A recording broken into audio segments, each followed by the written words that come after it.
हमारा संपूर्ण राष्ट्र और पूरा विश्व भी आज भगवान श्री राम की प्रतिष्ठा से आलोकित होने का पर्व आरंभ हो चुका है। यह केवल एक मंदिर में एक मूर्ति की प्रतिष्ठा नहीं है, यह इस देश की अस्मिता, इस देश का स्वाभिमान और इस देश का आत्मविश्वास, इसकी प्रतीक्षा है। 500 वर्षों की प्रतीक्षा के पश्चात यह संभव हो सका। इसके जो अनेक कारण हैं उनके ऊपर तो आलोक हमारे सारे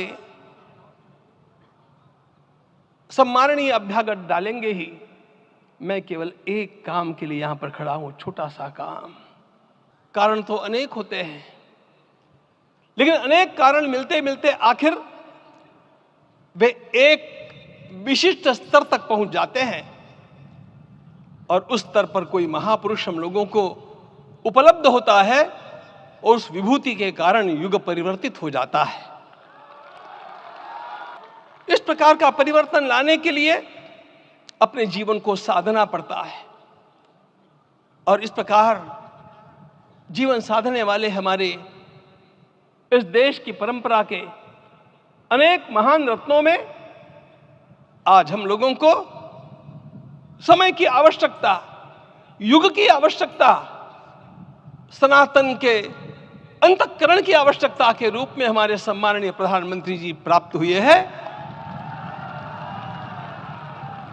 आपके मंगल हाथों से आज प्रतिष्ठा होने की बात थी, लेकिन मुझे इस बात का आश्चर्य हुआ जब मुझे लगभग 20 दिन पूर्व समाचार मिले कि माननीय प्रधानमंत्री जी को इस प्रतिष्ठा के लिए स्वयं अपने लिए क्या क्या अनुष्ठान करके सिद्ध करना चाहिए, स्वयं को उसकी नियमावली आप लिख करके भेजें।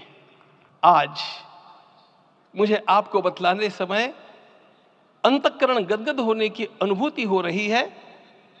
हम लोगों ने महापुरुषों से परामर्श करके लिखा था, आपको केवल 3 दिन का उपवास करना है। आपने 11 दिन का संपूर्ण उपोषण किया। हमने 11 दिन एक भुक्त रहने के लिए कहा था, उन्होंने अन्न का ही त्याग कर दिया।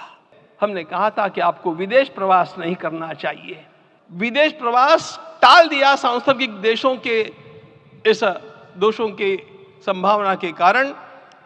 लेकिन दिव्य देशों का प्रवास ऐसा किया, नासिक से आरंभ किया, गुरुवायूर गए, श्रीरंगम गए, रामेश्वरम गए। इन सारे स्थानों पर जाकर के वहां के परमाणुओं को लेकर के और पूरी भारत माता के हर कोनों में जाकर के मानो वे निमंत्रण दे रहे थे कि आइए दिव्य आत्माओं, अयोध्या पधारिए और हमारे राष्ट्र को महान बनाने के लिए आशीर्वाद दीजिए।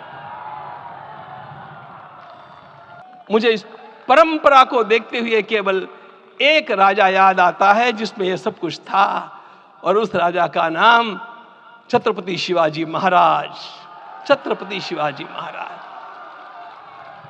मित्रों, लोगों को पता नहीं है शायद, वे स्वयं जब मल्लिकार्जुन के दर्शन के लिए श्रीशैलम के ऊपर गए, 3 दिन का उपवास किया, 3 दिन शिव मंदिर में रहे और महाराज ने कहा कि मुझे राज्य नहीं करना है, मुझे संन्यास लेना है। उनके सारे ज्येष्ठ मंत्रियों ने उनको समझाया और लौटा करके लाया कि यह भी आपका कार्य भगवत सेवा ही है। आज हम लोगों को उसी प्रकार के एक महापुरुष ऐसे प्राप्त हुए हैं जिसको भगवती जगदम्बा ने स्वयं हिमालय से लौटा करके भेज दिया कि जाओ भारत माता की सेवा करो। ऐसा तपस्वी कोई राष्ट्रीय नेता प्राप्त होना यह सामान्य बात नहीं है।